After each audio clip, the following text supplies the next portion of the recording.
Assalamualaikum warahmatullahi wabarakatuh. Balik lagi di Hororan in Fact.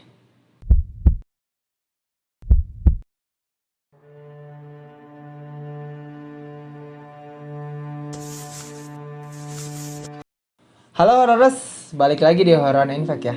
Seperti biasa, kami bakalan berbagi informasi atau hal-hal yang misteri yang ada di sekitar kita. Di episode kali ini, pembahasan yang bakalan kita bagikan kepada kalian semua bisa dibilang pembahasan yang tidak semua orang sadari, cuma pasti semua orang ngeh dengan pembahasan satu ini. Nah langsung aja ya. Kali ini kita bakalan ngebahas Chinese Vampire atau sering dibilang vampir Cina.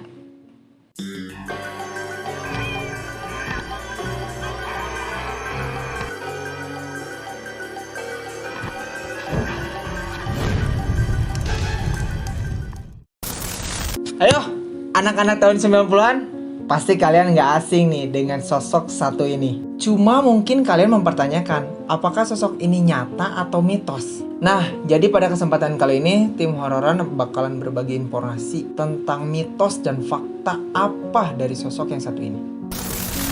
Kita awali dengan mitos-mitos mengenai sosok vampir asal Cina ini, atau di Cina lebih sering disebut Jiangxi.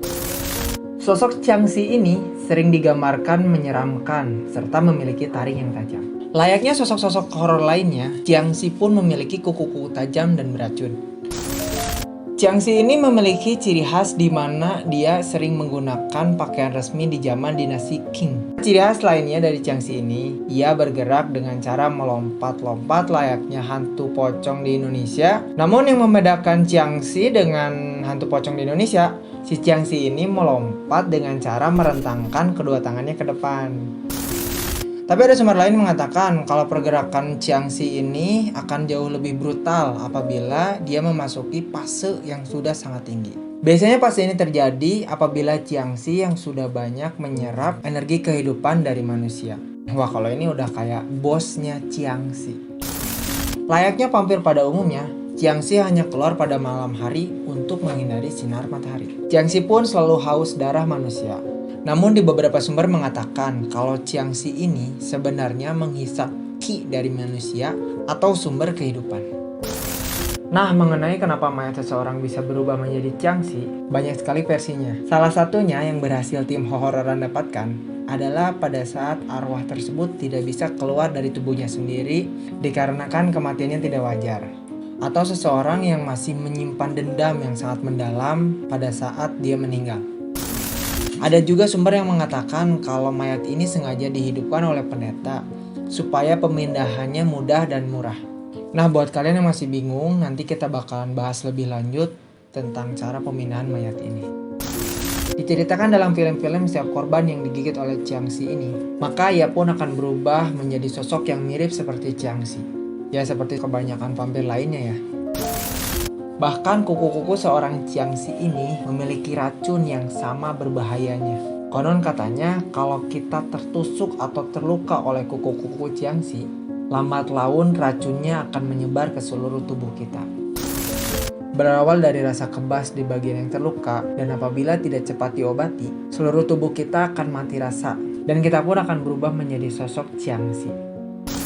Sebelum si korban berubah menjadi sosok Jiangxi, ia pun harus segera diobati dengan cara si korban harus banyak menggerakkan badannya, lalu menempelkan beras ketan ke titik yang terluka, atau bisa juga dengan cara merendam badan si korban dengan perasan air beras ketan. Buat yang tidak mau hal ini terjadi kepada kalian, nah ternyata ada tipsnya juga. Kalau dari film yang saya tonton, teman-teman cukup menahan napas saja apabila terjadi serangan dari Jiangxi itu. Konon katanya, si Jiangxi ini mendeteksi korbannya dengan cara menghirup napas calon korbannya. Tapi kalau misalnya teman-teman punya keberanian buat menghadapinya, teman-teman bisa nempelin kertas mantra pada dahi si Jiangxi. Biasanya kertas mantra ini berwarna kuning, terus ada tulisan Cina kayak gitu, dan itu membuat Jiangxi berhenti seketika. Oke, itu beberapa mitos atau hal-hal yang masih menjadi pertanyaan besar mengenai kebenaran Jiangxi ini. Sekarang kita bakalan beralih mengenai fakta-fakta tentang Jiangxi ini. Awal timbulnya cerita mengenai mayat berjalan ini terjadi pada zaman dahulu.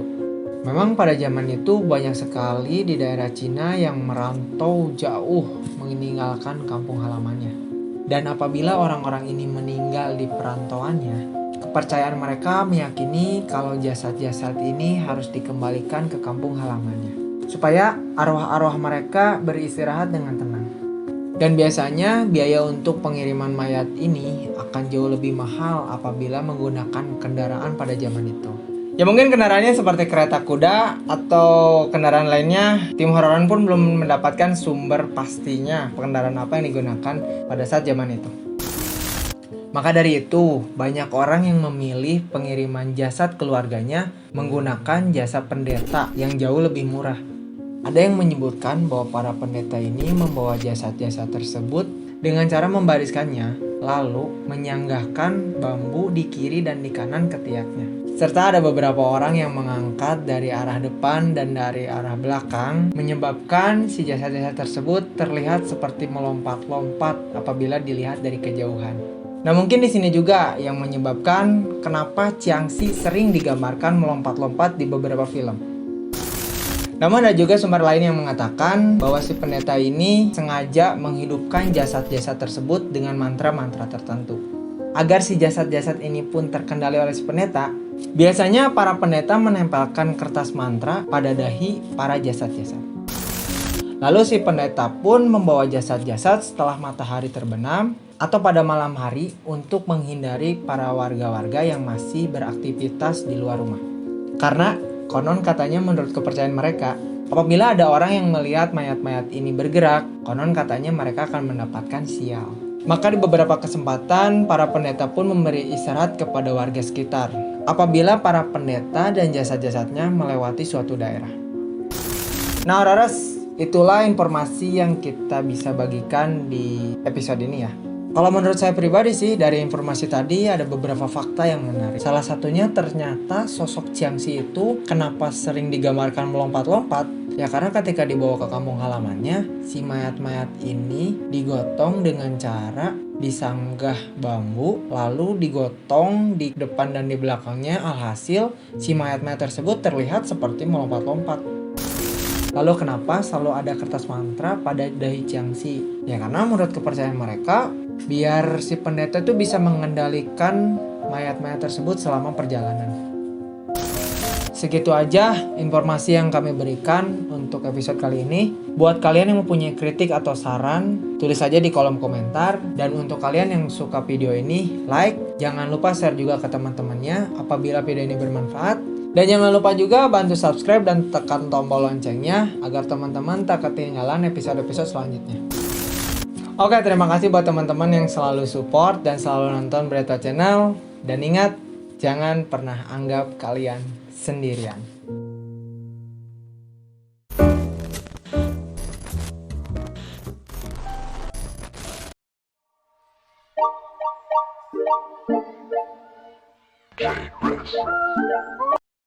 Lalu